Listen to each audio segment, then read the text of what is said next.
नमस्कार दोस्तों, मैं डॉक्टर बेणुधर रौतिया लॉ में असिस्टेंट प्रोफेसर हूं पंडित रविशंकर शुक्ल विश्वविद्यालय रायपुर छत्तीसगढ़ में। दोस्तों, आज हम एनटीए वीजीसी नेट लॉ पेपर, इसके अलावा यदि आप बीएलएलबी के स्टूडेंट हैं, बीकॉम एलएलबी के स्टूडेंट हैं या एलएलबी के स्टूडेंट हैं, एलएलएम के स्टूडेंट हैं, ये पब्लिक इंटरनेशनल लॉ आपके लिए बहुत इंपॉर्टेंट है, विशेषकर जो एनटीए वीजीसी नेट की तैयारी कर रहे हैं। और हम इसके पहले वाला वीडियो में आपको बताया था कि de facto recognisation of the state in the public international law में जो लीडिंग केस है उसको हमने बताया था। आज के लेक्चर में हम जानेंगे de jure recognisation of the state in the public international law में तीन महत्वपूर्ण लीडिंग केस, जिसको आज हम बहुत ही इजी गोइंग समझेंगे और मुझे पूरा विश्वास है कि आपको समझ में आ जाएगा। दोस्तों, de jure recognisation of the state में bank of Ethiopia versus national bank of Egypt 1937, ये बहुत इंपॉर्टेंट है और ये केस जो है डी जूरे रिकॉग्नाइजेशन से संबंधित है। आप समझेगा, यहां पर दो बैंक है, bank of Ethiopia, national bank of Egypt. इसके फैक्ट को हम समझते हैं दोस्तों, फैक्ट को समझ जाएंगे तो आपको समझ में आ जाएगा। ठीक है, फैक्ट क्या है? देखिए, यहां पर इथियोपिया एक देश का नाम है, एक स्टेट का नाम है, और इटली एक देश का नाम है। ठीक है, 1935 में इटली ने इथियोपिया पर हमला किया और इथियोपिया को जो है अपने शासन तंत्र में मिला लिया, यानी कि अपने कब्जे में ले लिया इथियोपिया को। इथियोपिया भी एक देश का नाम है, इटली भी एक देश का नाम है। अब यहां पर प्रश्न उठता है, 1935 में इथियोपिया ने 1935 में इटली ने इथियोपिया पर आक्रमण करके उस पर नियंत्रण स्थापित कर लिया और इथियोपिया के जितने भी संस्थान थे उसको जब्त कर लिया। उसमें से बैंक ऑफ इथियोपिया भी था और बैंक ऑफ इथियोपिया पर भी जो है अपना कब्जा कर लिया, और जो बैंक ऑफ इथियोपिया के संपत्तियां थी, सारे एसेट्स को जो है नेशनल बैंक ऑफ इजिप्ट को ट्रांसफर कर दिया। यानी कि बैंक ऑफ इथियोपिया की जगह पर आप नेशनल बैंक ऑफ इजिप्ट हो गया, इजिप्ट हो गया। ठीक है, इथियोपिया के पूर्व अधिकारियों ने इस कार्य के विरुद्ध ब्रिटिश न्यायालय में मुकदमा दायर किया। इस कृत्य के खिलाफ में इथियोपिया ने पर्टिकुलर जो बैंक ऑफ इथियोपिया ने जो है ब्रिटिश न्यायालय में केस फाइल किया। किसके विरुद्ध? इटली के विरुद्ध। ठीक है, तो अब यहां पर प्रश्न उठता है, लीगल इशू क्या है? क्या इटली द्वारा इथियोपिया की संपत्तियों को जब्त कर उसे अन्य बैंक को हस्तांतरित करना तब वैध माना जा सकता है जब तक ब्रिटिश सरकार ने इटली के अधिग्रहण को डी जूरे मान्यता नहीं दी थी। इटली ने इथियोपिया पर कब्जा कर लिया। तब क्या यह प्रश्न उठता है कि जो ब्रिटिश गवर्नमेंट है, क्या इटली को इस कृत्य के लिए डी जूरे मान्यता दी थी या नहीं? यहां पर यह प्रश्न उठ रहा है। ठीक है, तो यहां पर जो है निर्णय क्या आया, कोर्ट का निर्णय क्या आया? ब्रिटिश न्यायालय ने बैंक ऑफ इथियोपिया के पक्ष में निर्णय दिया। ठीक है, बैंक ऑफ इथियोपिया के पक्ष में निर्णय दिया। इसका मतलब क्या कि इटली के द्वारा बैंक ऑफ इथियोपिया की संपत्ति को, जो उनके एसेट्स हैं, उन पर जो कब्जा कर लिया है या अधिग्रहित कर लिया है और नेशनल बैंक ऑफ इजिप्ट को दे दिया है। ठीक है, तो क्या यह सही है या सही नहीं है? इस पर न्यायालय ने कहा कि ब्रिटेन ने इटली के इथियोपिया पर कब्जे को डी जूरे मान्यता नहीं दी थी। ठीक है, डी जूरे मान्यता नहीं दी थी, यानी कि स्थायी मान्यता नहीं दी थी, यानी कि विधिता मान्यता नहीं दी थी। ठीक है, इसलिए इटली द्वारा की गई जब्ती और संपत्ति हस्तांतरण को ब्रिटिश न्यायालयों में वैध नहीं माना जा सकता। ये वैध नहीं माना गया। कहा कि भैया बैंक ऑफ इथियोपिया की सारा संपत्ति दे दी जाए। ठीक है, इसमें लीगल प्रिंसिपल क्या हुआ? देखिए, लीगल प्रिंसिपल ये है, de jure recognition is necessary before a foreign government's act can be given legal effect in domestic court. de jure मान्यता बहुत जरूरी है यदि किसी दूसरे न्यायालय में यानी कि विदेशी न्यायालय में केस फाइल करें। ठीक है, de jure मान्यता आवश्यक है ताकि किसी विदेशी सरकार के कार्यों को किसी अन्य देश की अदालतों में वैधता दी जा सके। ठीक है, दूसरे देश के सरकार का कार्य है और किसी दूसरे देश के न्यायालय में केस फाइल करने के पहले यह जरूरी है कि आपको de jure मान्यता लेनी पड़ेगी। ठीक है, without such recognisation even if a country has effective control de facto it's legal act are not recognised. अभी भी de facto रिकॉग्नाइजेशन का जो प्रभाव है कितना तक साबित है, कितना उसका दायरा है।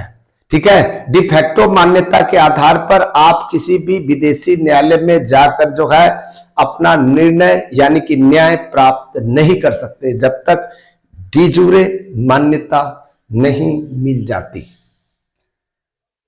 सिग्निफिकेशंस ऑफ द केस, यह मामला इस सिद्धांत को स्पष्ट करता है कि जब तक सरकार किसी विदेशी सत्ता को de jure मान्यता नहीं देती तब तक उस विदेशी सत्ता के कार्य वैध नहीं माने जाएंगे। इसीलिए बैंक ऑफ इथियोपिया के सारे संपत्ति को जो ब्रिटिश न्यायालय है कहा कि आप वापस कर दीजिए। ठीक है, अब यहां पर जो है प्रश्न ये उठा। अब देखते हैं दूसरा केस जो है टीनोको आर्बिट्रेशन केस, बहुत इंपॉर्टेंट है, 1923 का है और ये जो है ग्रेट ब्रिटेन वर्सेस कोस्टारिका का केस है। ग्रेट ब्रिटेन वर्सेस, ठीक है, कोस्टारिका। आप जानते हैं कोस्टारिका भी एक देश का नाम है। ठीक है, 1917 में, ठीक है, यहां पर जो है फेडरिको टिनोको भी एक छोटा सा देश है। ठीक है, फेडरिको टिनिको ने कोस्टारिका की सत्ता पर कब्जा कर लिया। देखिए कैसे होता है, कब मान्यता दिया जाता है, केस के माध्यम से आप समझ सकते हैं। ठीक है, ये जो है फेडरिको टिनोको ने कोस्टारिका की सत्ता पर कब्जा कर लिया और 1919 तक शासन किया। कहां से कहां तक? 1917 से 1900 कहां तक? 19 तक, यानी कि 2 साल तक शासन भी किया। इस दौरान उसने विदेशी नागरिकों के साथ में कई अनुबंध किए। विदेशी नागरिकों के साथ में कई अनुबंध करने का मतलब होता है ब्रिटिश गवर्नमेंट के साथ में, ब्रिटिश कंपनी के साथ में। उन्होंने कौन किया? ये फेडरिको टिनोको ने, ठीक है, ब्रिटिश कंपनियों के साथ में बहुत सारे संविदा किया, अपना कार्य बढ़ाया। ठीक है, बाद में सत्ता परिवर्तन हो गया, यानी कि ये जो फेडरिको टिनोको है उसकी सत्ता उलट पलट हो गई, उनकी सरकार खत्म हो गई। ठीक है, उन अनुबंधों को मानने से इनकार कर दिया। ठीक है, सत्ता परिवर्तन के बाद नई सरकार ने उन अनुबंधों को मानने से इनकार कर दिया। कैसे, क्या मतलब है, यहां पर ध्यान दीजिएगा। फेडरिको टिनिको जैसे कोई आतंकवादी संगठन होता है ना, या बाहरी कोई सत्ता होता है ना, किसी एक देश पर कब्जा कर लेता है, तो वैसे ही है। तब जब नई सरकार बनी, ठीक है, यानी कि यहां पर जो है कोस्टारिका की जो पुरानी सरकार है बहाल हो गई और जो पुरानी सरकार थी, फेडरिको टिनिको ने जो कब्जा कर लिया था, उन्होंने जो निर्णय लिया था, यानी कि विदेशी कंपनियों के साथ में जो समझौता किया था, व्यापार किया था, जब सत्ता परिवर्तन हुआ उस सरकार ने स्वीकार नहीं किया। ठीक है, आप समझ आ गया होगा फैक्ट जो है। ठीक है, यहां पर फिर प्रश्न उठ रहा है, कानूनी प्रश्न ये उठ रहा है कि क्या टिनोको की सरकार को उसके कार्यों की वैधता के लिए मान्यता दी जानी चाहिए, जबकि उसे अमेरिका जैसी शक्तियों ने मान्यता नहीं दी थी।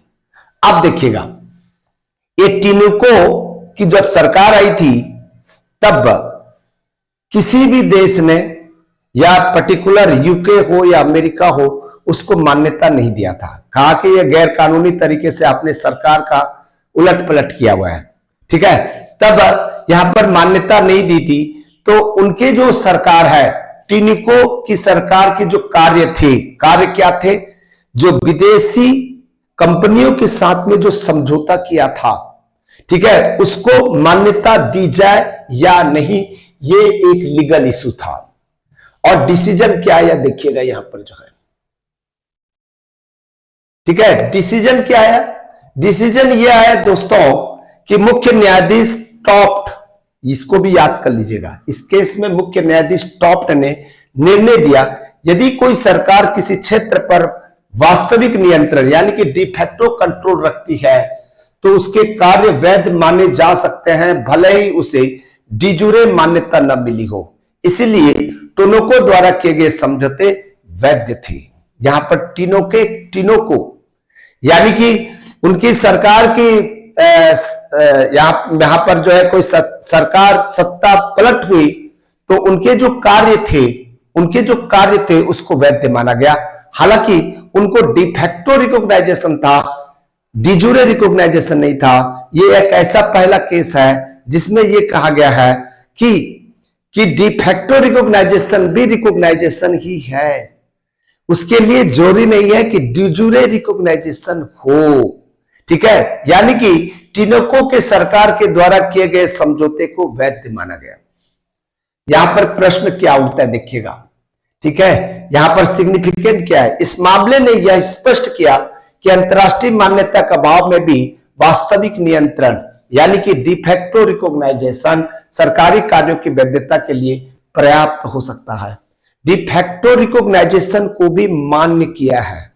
ये पहला केस है जिसको आपको जो है इसको याद करना है। ठीक है, अब तीसरा केस आते हैं, Hesperides hotels limited versus Aegean Turkish holidays limited. यहां पर दो चीजें हैं, ध्यान दीजिएगा, दो चीजें हैं।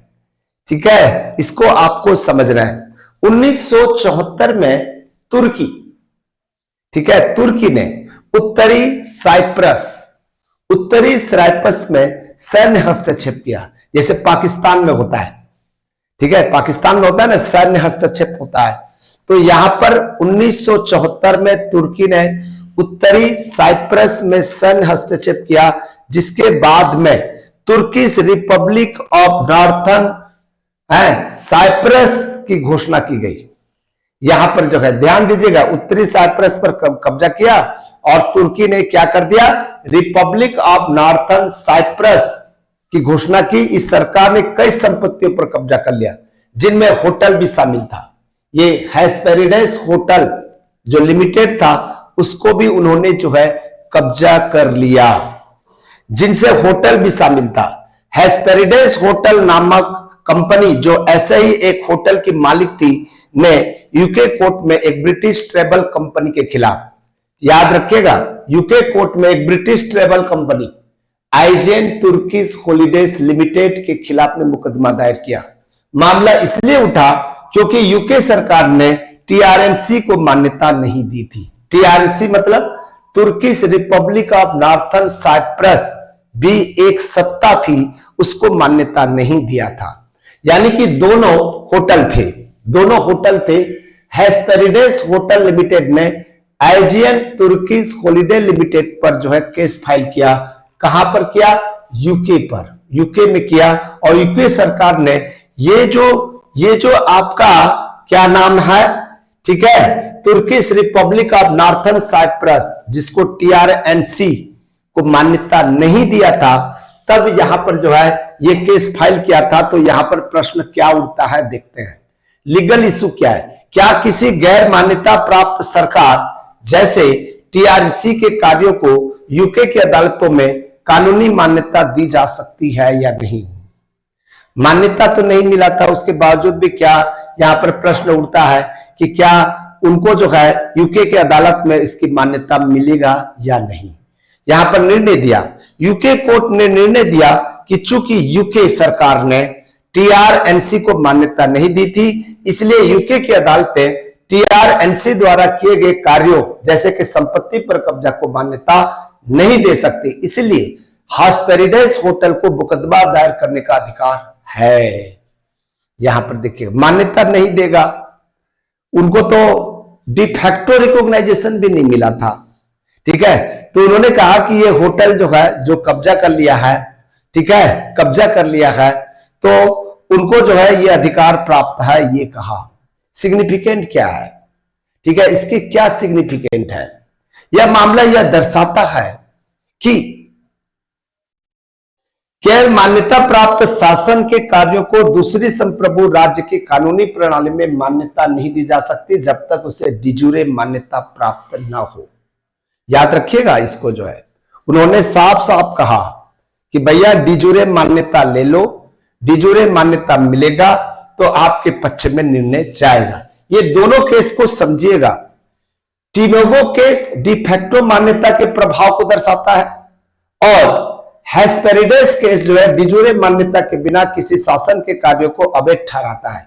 दोनों केस मिलकर रिकॉग्नाइजेशन के सिद्धांत को स्पष्ट करता है। Recognisation is essential for the legal validity in the international law. ठीक है, समझ आ गया? तीनों केस आपको समझ में आ गया होगा, मुझे पूरा विश्वास है। ये तीनों केसेस आप याद कर लीजिए। फैक्ट, लीगल इशू, जो लेट डाउन प्रिंसिपल है और इसके जो सिग्निफिकेंट है, तीनों को बहुत अच्छे तरीके से समझिएगा तो आपको एग्जामिनेशन में प्रॉब्लम्स नहीं होगा। तो दोस्तों मैं विदाई लेता हूं। Thank you.